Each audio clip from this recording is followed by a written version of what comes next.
Katika maisha ni vigumu sana kupata unachotaka, lakini ni rahisi sana kufanya usichokipenda. Yote haya husababishwa na kitu kinachoitwa pesa. Yaani, katika utafutaji, chuki huwa namba moja, mambo huwa mengi sana. Ama kweli, mnyonge mnyongeni, haki yake kadhulumiwa. Fuatilia kwa undani kisa hiki ili ujifunze yaliyojiri.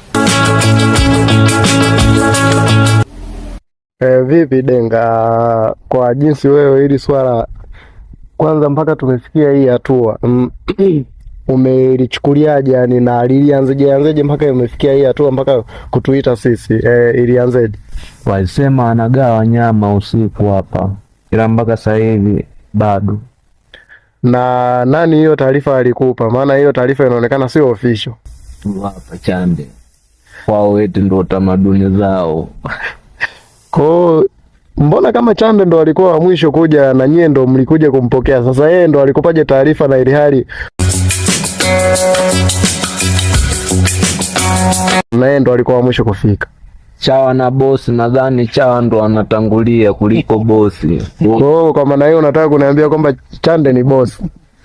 Ndo aliyetoa maelekezo kwamba siku kama hizi nyama zinapatikana za gawa. Wa shemani Kesho mapema.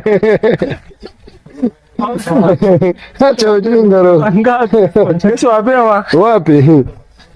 Kesho mapema kuna nini? Mafari ya nini ya dini? Dini gani? Islamu. Ko ya nini? Kesho hapa vipi? Sasa nyama.